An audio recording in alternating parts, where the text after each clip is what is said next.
Este mes de junio del 2021 tiene que ser el mes de Ramón López Velarde. Es el centenario de su fallecimiento. Él murió un 19 de junio de 1921. Él también había nacido en junio en 1888 y La Suave Patria, su principal poesía, apareció en el número de junio de la revista El Maestro. Ahora bien, soy historiador, no me atrevo a un acercamiento poético, literario a Ramón López Velarde, y tampoco se me apetece un acercamiento amoroso, sus mujeres, Fuensanta, Margarita Quijano y demás. No, quiero hacer un acercamiento a López Velarde a partir de algunos momentos importantes de la Revolución Mexicana. Los cronistas e historiadores locales de San Luis Potosí nos han querido proyectar a un López Velarde como defensor de Madero cuando estuvo preso en esa población, o como participante incluso de la redacción del Plan de San Luis Potosí. Ninguna de las dos aseveraciones es cierta. Veamos. El zacatecano López Velarde, nacido en Jerez, estudió Derecho en San Luis Potosí, ciertamente a finales del Porfiriato. Años muy politizados. La entrevista a Krillman, el surgimiento del reyismo y el surgimiento del antireeleccionismo. De hecho, Francisco I. Madero pasó de gira en marzo de 1910 por San Luis Potosí. Los estudiantes crearon el Club Potosino Antireeleccionista. López Velarde era parte de ese grupo y de hecho fue designado vocal del Club Potosino Antireeleccionista. Ahora bien, meses después, entre junio, julio y octubre de ese mismo año de 1910, Madero estuvo preso en San Luis Potosí. Se ha dicho que Ramón López Velarde participó en el grupo de asesores jurídicos de Madero, gestionando unas mejores condiciones carcelarias o incluso su libertad. Falso. Ramón López Velarde durante esos meses estaba muy ocupado tratando de titularse, terminar sus estudios, hacer los trámites administrativos y titularse. En las cartas que Madero manda durante esos meses de junio, julio, agosto, septiembre, nunca menciona a Ramón López Velarde como miembro del grupo defensor. En cambio, a Pedro Antonio de los Santos, otro estudiante de Derecho de San Luis Potosí, lo menciona 7 veces. También es falso que haya participado en las discusiones del Plan de San Luis Potosí. De hecho, Madero no discutió una rebelión armada mientras estuvo en la cárcel de San Luis Potosí y tampoco mientras estuvo en libertad condicional. Esto es, que le permitía caminar, hacer vida social en la población.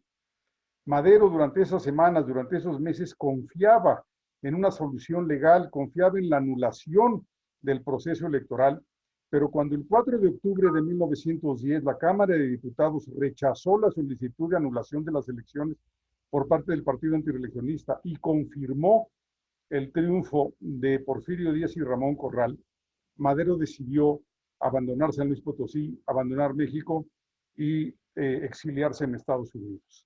Sabemos que fue en San Antonio, Texas, donde redactó el Plan de San Luis. Sabemos quiénes fueron los que lo ayudaron a redactarlo: Roque Estrada, Juan Sánchez Ascona, Federico González Garza, Enrique Bordes Mangel. No, de ninguna manera López Velarde. Él no estaba allí. Él se quedó en San Luis Potosí. Pero además, él había aplaudido la oposición pacífica. Él había aplaudido la sucesión presidencial y la campaña electoral pacífica de Madero, pero él, enemigo de la violencia, nunca hubiera suscrito un documento convocando las armas. López Velarde simpatizó enormemente con el Madero opositor electoral, pero no con el Madero rebelde. Además de su vinculación con Madero, tanto cuando estuvo preso como cuando se redactó el Plan de San Luis, López Velarde tuvo otra participación inverosímil, esa es la palabra, en la Revolución Mexicana. Me refiero a cuando fue secretario de Instrucción Pública por 4 días. ¿Cómo fue que sucedió eso? Bueno, la revolución se escindió después del triunfo en contra de Victoriano Huerta. Por un lado los constitucionalistas, por el otro la convención. Venustiano Carranza, jefe del grupo constitucionalista, se llevó a Veracruz su gobierno. La Secretaría de Instrucción, encabezada por Félix Palavicini. En Ciudad de México quedó la convención, el primer presidente Eulalio Gutiérrez, con Vasconcelos como secretario, pero apenas duraron mes y medio. Entró el segundo presidente de la convención, Roque González Garza, y en ausencia de candidatos fuertes para la Secretaría de Instrucción Pública, dado que Palavicini estaba en Veracruz con Carranza y dado que Vasconcelos había salido huyendo de la Ciudad de México y se había refugiado en Estados Unidos, se hizo un nombramiento escalafonario. Ramón López Velarde era, además de profesor de literatura en la preparatoria, jefe de la sección universitaria. Era una universidad no autónoma. Por eso fue elevado durante 4 días al puesto de secretario de Instrucción Pública. Después, el mismo presidente Roque González Garza lo removió, lo relevó para nombrar a otro jefe de sección, el jefe de la sección administrativa, Joaquín Ramorroa, que había sido compañero suyo en la Diputación en la 26 legislatura, un hombre evidentemente más político que López Velarde.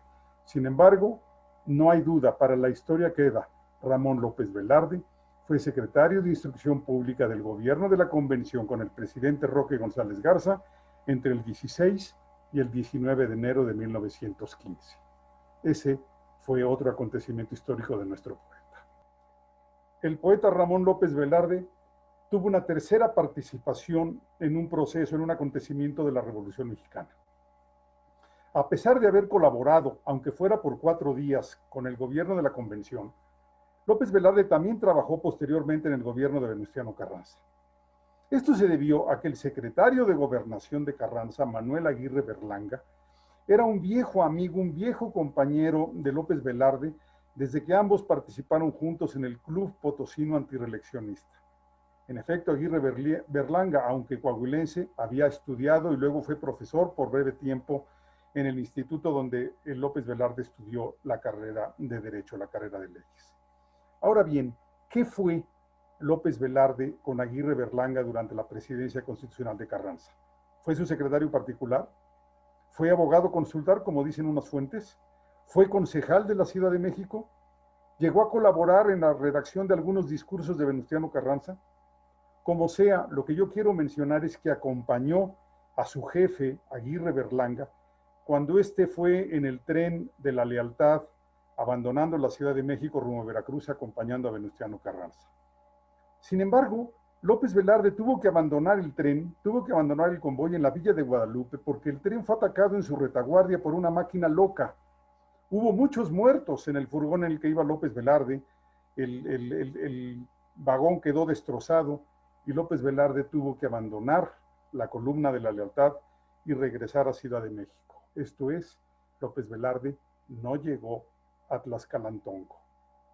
Sin lugar a dudas, un acontecimiento interesante. Estuvo desempleado unos meses con la caída del carrancismo y luego José Vasconcelos lo reclutó para que participara en el grupo editorial de la revista El Maestro. Ahí publicó La Suave Patria en el número 3, en el número de junio. En ese junio de 1921 también falleció y en ese mes de junio de 1921 comenzó la leyenda, la auténtica leyenda, el más grande poeta de toda la mitad del siglo XX, de la primera mitad del siglo XX mexicano y, por qué no decirlo, de todo el siglo XX.